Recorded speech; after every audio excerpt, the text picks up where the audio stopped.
military and the defense industry want to hear about what he's going to do, not him prosecuting past governments. He promised the defense investment plan would be published. He promised that the defense investment plan would be published last autumn. And 2 or 3 times now, the Speaker has said, look, it's Prime Minister's question time. That means the Prime Minister has to answer the question and not ask questions himself. Prime Minister, it's Prime Minister's questions. We've got to concentrate. Kevin Benson. Just answer the question. Keir Starmer was right at the center of it as panic started to show. Something snapped inside the House of Commons. Voices rose, the Speaker stepped in, and the atmosphere turned sharp enough to leave even seasoned MPs stunned.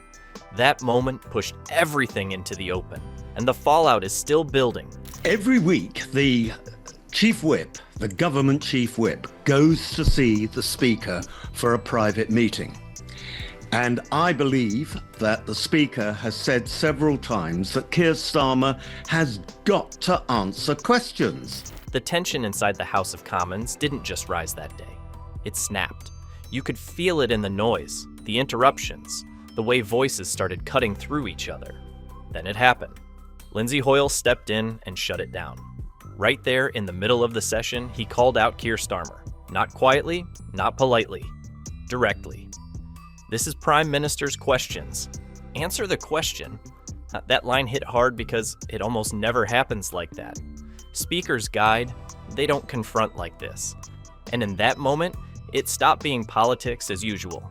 It looked like control slipping in real time. What happened this time was that the Speaker actually interrupted Keir Starmer when he was attacking Kemi Badenoch, not answering a specific question that she had asked, and started attacking the Conservative history over the last 14 years. And it didn't come out of nowhere. The spark came from Kemi Badenoch. A direct question, no room to hide, the kind of question that demands a straight answer. But instead of answering, Starmer went straight into attack mode. He started dragging up years of Conservative history, throwing punches that had nothing to do with what was asked. It felt rehearsed, like a reflex. Deflect, attack, move on. But this time it didn't work. Hoyle cut him off mid-sentence. That's when the room shifted, because now it wasn't just opposition pressure. It was the Speaker stepping in to say enough. I suppose the question is, why has he got such a short fuse? Is the pressure getting too much for him? Also, one has to ask, is it that he doesn't know the answers to any of these questions? That moment alone would have been explosive. But the real shock came after the cameras should have stopped mattering. When the session ended and MPs started filing out, Starmer didn't just walk away. He turned. He went straight toward the Speaker's chair. And what happened next caught people off guard. Witnesses from both sides described the same thing. Anger, shouting, a face red with frustration, and then the moment that stuck. His fist hitting the side of the chair. Not a tap, not a gesture, a strike. In front of everyone still there. Labour MPs, Conservative MPs, journalists, people who have seen years of heated politics and still walked away shocked. Mr. Speaker, he's talking about the biggest sustained increase. Talking about an increase is not the same as giving an increase. This is where it stops being about one bad exchange, because this wasn't a one-off. This has been building. Week after week, the same pattern keeps showing up. Questions come in, answers don't. Instead, the conversation gets flipped. Attacks replace explanations. Even when questions come from his own side, the response drifts somewhere else. It's been noticed.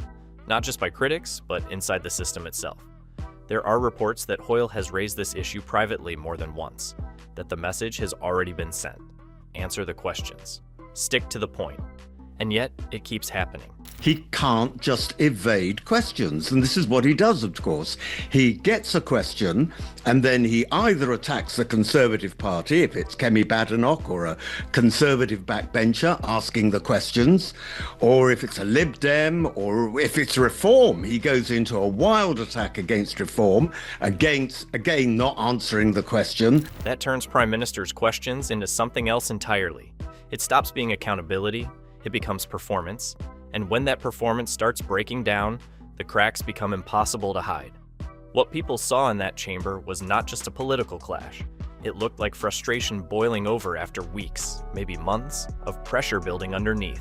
Even sometimes when Labour MPs ask a question, if he hasn't been briefed in advance, he doesn't make any attempt to answer it. Because the pressure is real, and it's coming from all directions. Inside the Labour Party, things are not calm. Backbenchers are pushing back. Decisions are being challenged. Policies are being forced to change. The numbers tell their own story. Depending on who you ask, the government has made anywhere from 19 to 36 U-turns. That is not a small adjustment. That is a pattern. One of the clearest examples was the welfare cut situation. Plans were pushed forward, then pulled back under internal resistance. That kind of reversal doesn't just happen.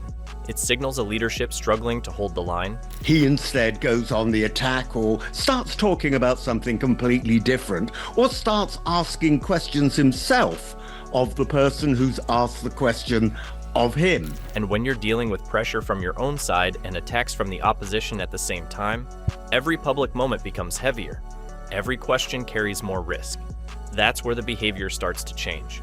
The tone sharpens, the patience drops, the control slips. What happened in that chamber starts to look less like a sudden outburst and more like the surface finally cracking. And the speaker cut him off. And they then went on to another item, and all seemed to have calmed down, except at the very end, when everybody files out from Prime Minister's questions. There's also something else people are starting to notice. The way Starmer handles pressure in real time. The way he reacts when pushed into a corner. Because that moment at the speaker's chair wasn't hidden. It wasn't behind closed doors. It was in full view of people who understand exactly how rare. That kind of loss of control is at that level. And once that image is out there, it doesn't go away. It sticks. He went past the speaker's chair, as he would have to do, swung round at the speaker, started shouting at him, and this was witnessed by both Labour backbenchers who were shocked, Conservative backbenchers who were shocked, and also many of the journalists. Now the questions are getting louder, not just about policies or decisions, but about control, about composure, about leadership under pressure. When the speaker has to step in publicly, when private warnings don't seem to change behavior, and when frustration spills over physically in the chamber itself, it stops being a normal political story. It becomes something deeper, something more unstable. And the most uncomfortable part is this: that moment might not be the peak, it might just be the sign of something building underneath that hasn't fully come out yet. It certainly is, and particularly foolish when you're in full view of everybody else, not just your so-called friends in the Labour Party, but also very, very visible to the whips in the Conservative Party. And just when it already feels messy, it gets deeper, because this whole situation is not floating on its own. It's tied to something much bigger sitting in the background, the Peter Mandelson situation. That story has been quietly building while all of this chaos is happening in public. And the uncomfortable part is how many times Keir Starmer stood in front of cameras and gave reassurance. Not once, not twice, more than 10 times. Clear statements that everything was properly vetted, that procedures were followed, that there was nothing to worry about. Pointing out basically from the beginning of this scandal, the extent to which Keir Starmer had been lying about it, lying to Parliament, lying to the people, attempting to cover up the truth in relation to all this. The leader of the opposition attacked me for that decision relentlessly. And pressure like that does not stay quiet. It spreads. It pulls in everything around it, including money. Because now the conversation has shifted to who is backing who and how much influence is sitting behind closed doors. The spotlight moves to Morgan McSweeney and those undeclared gifts. £700,000 is not a rounding error. That is serious money. And when it is not clearly declared, people start asking very uncomfortable questions. Who knew? Who approved? Who benefited? He doesn't look happy. He looks exhausted. He looks like a hunted man. He's a rabbit in the headlights at the moment, Keir. When pressure keeps building, it stops hiding in speeches or prepared statements and starts showing in raw moments where control slips. That is when voices like Michael Fabricant step in and point out what others are already noticing, calling it a short fuse, describing visible anger, red face, and a clear loss of composure that doesn't need explanation because it is already obvious. Leadership at this level is tested in those exact seconds when pressure rises, when questions get sharper, when internal support weakens, and when external scrutiny keeps tightening. That is where composure is supposed to hold everything together. But when it breaks even briefly, it raises a serious concern about how control is maintained under real national pressure. And certainly the parties opposite want to see him gone. And he's not good news at all for this country. And he hasn't got the power to stand up for what's right. Once that moment hits the public space, it spreads quickly. Clips move across platforms, gathering thousands of views in hours, then growing even further as more people react to a leader seen losing control. The focus shifts away from policy and into behavior, into tone, into reactions that feel heavier than the words themselves. Critics immediately frame it as something deeper, using terms like contempt and turning it into a broader judgment about authority and respect. Even without official polling data, perception begins to shift fast, because once an image forms, it spreads faster than any explanation. Inside the party, that shift creates tension that does not settle. Names like Angela Rayner, Wes Streeting, and Andy Burnham start entering conversations about alternatives, which signals something deeper already moving underneath the surface. When leadership starts being discussed in terms of replacements, the pressure is no longer external, it becomes internal. And through all of this, the question becomes harder to ignore: whether control is still firm, or whether it is already slipping under the weight of everything closing in from all sides.